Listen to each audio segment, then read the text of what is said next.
अस्सलाम वालेकुम। आज का हमारा टॉपिक है ब्रांचेस, नोड एंड लूप्स। आज का टॉपिक काफ़ी रिलेट करता है बेसिक इलेक्ट्रिकल इंजीनियरिंग से। आज का टॉपिक हमें काफ़ी हेल्प करेगा आगे आने वाले प्रॉब्लम्स को सॉल्व करने के लिए। हमें ये पता होना चाहिए कि ब्रांचेस, नोड और लूप एक मैश के अंदर कितनी होती हैं। तो चलें आज का हम टॉपिक अपना स्टार्ट करते हैं। सबसे पहले ब्रांचेस क्या होती हैं? फॉर सपोज हमारे पास कोई भी एलिमेंट है, रजिस्टर कह लें, कैपेसिटर आ जाए, इंडक्टर आ जाए,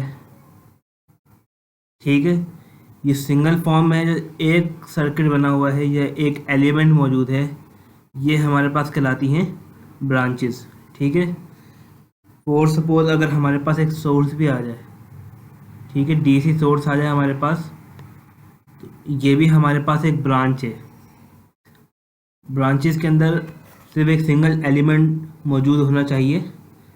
अब नोड क्या होती है? अब नोड देखते हैं हम। नोड से पहले मैं लूप को बताना चाहूँगा कि लूप होती क्या है। सबको पता है कि अगर जैसे एक सर्कल होता है हमारे पास, जो अंदर एक पूरा का पूरा सर्कल, इसके अंदर कोई ब्रेकेज ही नहीं है, ठीक है। तो ये हमारे पास क्या कहलाता है? ये एक लूप कहलाता है, ठीक है। तो एक क्लोज पाथ, लूप मीन, इससे मैं कह देता हूँ ये क्लोज पाथ है। एक क्लोज पाथ हमारे पास क्या कहलाता है? लूप कहलाता है। फॉर सपोज जैसे कि हम नीचे वाली ब्रांच में देख लेते हैं, एक एग्जाम्पल गिवन है। जैसे कि आप ये देख रहे हैं कि ये एक क्लोज पाथ है और एक ये क्लोज पाथ है, ठीक है।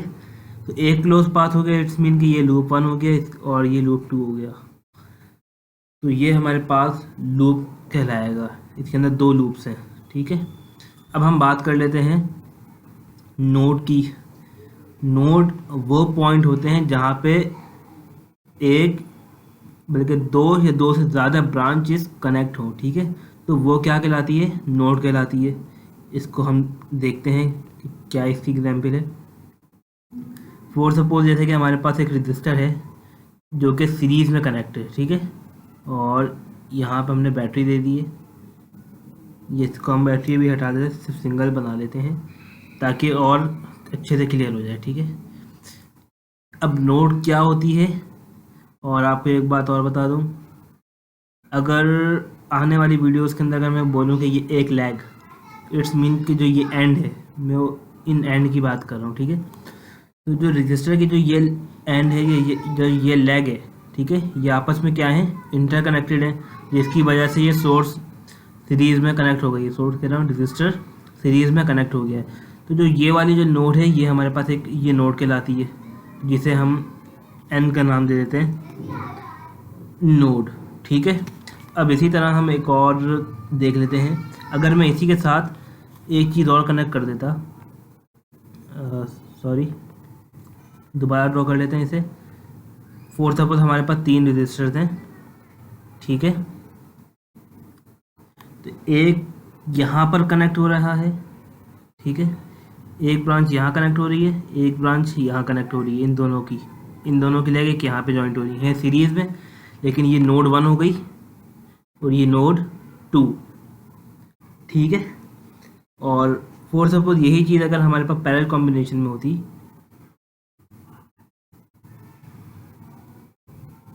ये हमारे पास आ गई पैरेलल कॉम्बिनेशन के अंदर, ठीक है। तो जो इस टाइप के जो क्वेश्चन होंगे जहाँ पर रजिस्टर एक ही लाइन के अंदर कनेक्टेड होंगे, देखें जो ये लाइन है क्या है? कॉमन है, ठीक है। तो ये क्या कहलाएगी? ये एक नोड कहलाएगी, ठीक है। ये एक नोड कहलाएगी। इसी तरह ये वाला पॉइंट देख लें, यहाँ पे कनेक्टेड है तीनों, तो ये नोड 2 कहलाएगी, ठीक है। आई होप आपको समझ में आ गया होगा। और इसका एक बेसिक सा फॉर्मूला है जो कि बहुत इजी है।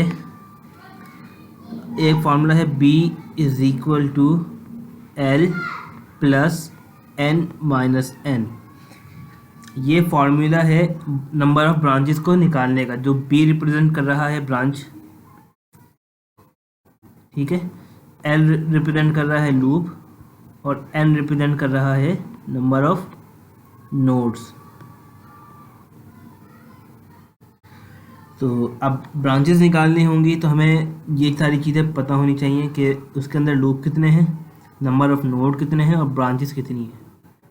ठीक है, अब हम अपने क्वेश्चन की तरफ बढ़ते हैं ताकि आप लोगों को मज़ीद क्लियर हो जाए कि हम लोगों ने अभी क्या क्या काम किया है। अब जैसे हमारे पास ये क्वेश्चन है, गिवन है, हमने आइडेंटिफाई करना है कि इसके अंदर नोड कितनी है, ब्रांचेस कितनी है। ठीक है, तो अब देखते हैं, जहाँ पर सिंगल एलिमेंट आ जाए वो आपके पास एक ब्रांच है। तो आपने देखा एक सिंगल एलिमेंट, ये एक ब्रांच, ये दूसरी ब्रांच, जब बस सिंगल एलिमेंट है उसके ऊपर टिक मार्क करना है, तीसरा और ये चौथा। इट्स मीन ब्रांचेस कितनी है, 4। ठीक है, अब मैं बात कर लेता हूँ लूप की। तो लूप जैसे कि अभी हमने एग्जांपल में देखा था क्लोज पाथ और ये क्लोज पाथ, इट्स मीन कि लूप कितनी है, 2। और नोड को मैं रेड पेन से हाईलाइट कर लेता हूँ। देखिए यहाँ पर जो हमारे पास एक एलिमेंट ज्वाइंट हो रहा है इस पॉइंट के ऊपर। ठीक है, तो इट्स मीन कि ये नोड 1 हो गई। इस पॉइंट के ऊपर 3 चीज़ें ज्वाइंट हो रही है, कौन कौन सी, एक ये पॉइंट, ये और एक ये सोर्स, ये ज्वाइंट हो रहा है। ठीक है, तो इट्स मीन कि क्या है, N2, नोड 2। और एक चीज़ और बताता हूँ, जहाँ पे maximum number of branches connected हो। ठीक है, क्या बोला है मैंने, जहाँ पे maximum number of branches connected हो वो कहलाता है ग्राउंड, जिसका सिंबल होता है स्टेप। ये हम आगे आने वाले सवालों में देखेंगे इस सिंबल को भी, और हम इसे भी एक नोड कंसीडर करते हैं। ठीक है, इट्स मीन के जो नीचे वाली जो लाइन है ये भी एक नोड है, तो ये नोड 3 हो गई। तो टोटल नंबर ऑफ नोड्स कितनी हो गई, 3। ठीक है, अब हम लोग देखते हैं अगला। अगर मैं आपको इस फॉर्मूले के थ्रू भी बताऊं, जो हमारे पास फार्मूला था B इज इक्वल टू, इसे हम यहाँ लिख लेते हैं ज़रा फार्मूला, ताकि और अच्छे से ये भी क्लियर हो जाएगा। B is equal to L plus N minus 1। अब हम इस फॉर्मूले के थ्रू देखते हैं, हमारे पास लूप कितनी थी, 2। ठीक है, तो B is equal to, loop हमारे पास थी 2 प्लस नोड हमारे पास है 3 माइनस 1। इसको जब हम कैलकुलेट करेंगे हमारे पास B कितना आ जाएगा, 4। तो देखें कि ब्रांचेस हमारे पास कितनी है, 4। ठीक है, तो ये एक सिंपल सा फॉर्मूला है जिससे हम निकाल सकते हैं चीज़ें। अगर आपको दो चीज़ें भी नोन हैं, ठीक है, ब्रांचेस पता हो या लूप पता हो, तो आप नंबर ऑफ नोड भी निकाल सकते हैं। ठीक है, अब हम नेक्स्ट क्वेश्चन की तरफ बढ़ते हैं।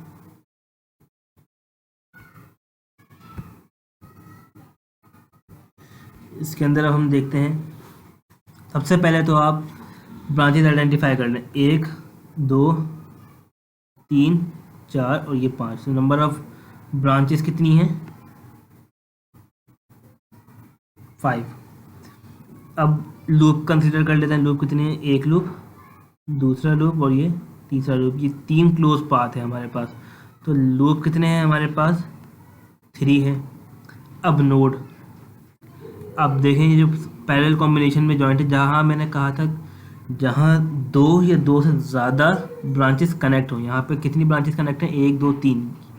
ये वो पॉइंट है जहाँ पर 3 ब्रांचेस कनेक्ट हैं। ठीक है, जहाँ पे ज़्यादा से ज़्यादा ब्रांचेस कनेक्ट हैं। तो जो ये है, बेशक आप इसको वायर कंसीडर करें। ठीक है, तो वायर यूँ भी हो सकती है।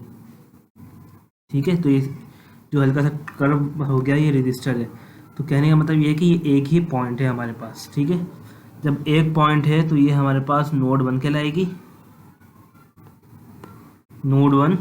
अब इसी तरह ये हमारे पास मैक्सिमम पॉइंट है जहाँ पर एक ब्रांच, दूसरी ब्रांच और ये तीसरी ब्रांच इस पॉइंट के ऊपर जॉइंट है मैक्सिमम। तो इट्स मीन कि ये N2 हो गए। और जो मैक्सिमम नंबर ऑफ कितनी कनेक्टेड है हमारे पास, 1 2 3 4, तो maximum number of branches connected है, तो ये हमारे पास ग्राउंड है और इसे भी हम एक नोड कंसीडर करते हैं। ठीक है, इट्स मीन कि हमारे पास नोड कितनी है, नोड भी हमारे पास 3 है। अगर हम उस फॉर्मूले में रख के देखें b इज इक्वल टू 3 + 3 - 1, तो ये b इज इक्वल टू 5 आ गया। ठीक है, फॉर सपोज हमें b नॉन है, हमें n पता नहीं है। ठीक है, तो फॉर्मूला क्या है, b is equal to l + n - 1, ये b + 1 माइनस हो जाएगा प्लस हो जाएगा और -l is equal to n, तो हम इसे नंबर ऑफ नोड निकाल सकते हैं। तो ब्रांचेस हमारे पास कितनी है, 5 + 1 - 3, तो 6 - 3 3, तो नोड हमारे पास आ गई 3। ठीक है, अब हम एक और सर्किट देख लेते हैं। अब इसको भी आइडेंटिफाई करते हैं कि सबसे पहले हमने क्या देखना है कि एलिमेंट कितने मौजूद है, 1 एलिमेंट, 2 एलिमेंट, 3 और ये 4। इट्स मीन कि ब्रांचेस कितनी हैं, 4 है। अब लूप देखते हैं दोबारा, लूप हमारे पास है 2। ठीक है, अब दोबारा नोड की बारी। नोड में बच्चे काफ़ी कंफ्यूज होते हैं, लेकिन कंफ्यूज नहीं होना है। आपने देखा कि ये एक ब्रांचेस है, ये एक ब्रांच है और एक ब्रांच है, ये इस पॉइंट के ऊपर आके जॉइंट हो गई है। ठीक है, ये आपस में जॉइंट हो रही है।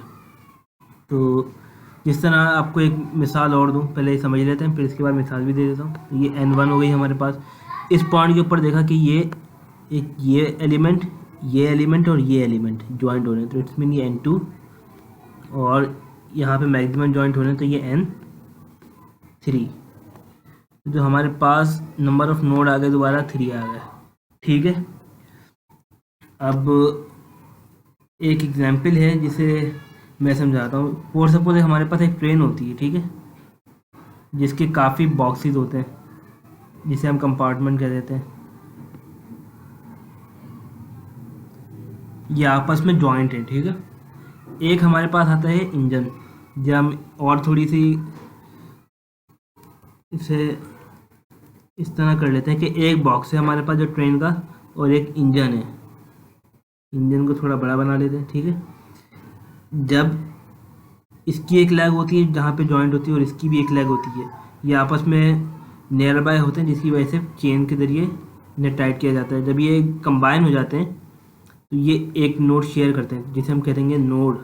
समझाने का तरीका। ठीक है, अब हमारे पास एक बॉक्स और है, ये दूसरा बॉक्स और है, इसकी भी एक लेग है, इसकी भी एक लेग होगी, इसकी भी एक लेग है और इसकी भी एक लेग है। अगर ये दोनों कंबाइन हो गए तो ये भी एक नोड शेयर कर रहे हैं n2, इसी तरह ये कंबाइन हो जाएंगे तो ये n3। ठीक है, समझाने का वे है ये कि हम इस तरह भी अपने एग्जाम्पल को समझ सकते हैं। अब इन बॉक्स को आप सपोज कर लें कि ये एक रजिस्टर है, ये एक रजिस्टर है, ये एक रजिस्टर है। ठीक है, और ये एक हमारे पास ट्रेन को हम बोल देते हैं, ये हमारे पास एक वोल्टेज सोर्स है। ठीक है, जब ये कंबाइन हो जाएंगे, जॉइंट होंगे, तो ये हमारे पास एक नोड कहलाएगी। जब ये कंबाइन हो जाएंगे तो ये हमारे पास एक नोड कहलाएगी। आई होप आपको नोड क्लियर हो गया होगा। आज की बस वीडियो का पर्पज़ यही था कि हम आइडेंटिफाई कर सकें कि हम अपनी चीज़ें कैसे आइडेंटिफाई करते हैं, ब्रांचेस, और ये चीज़ें क्लियर होना बहुत ज़रूरी है आने वाले सर्किट को सॉल्व करने के लिए। आई होप आपको वीडियो पसंद आई होगी।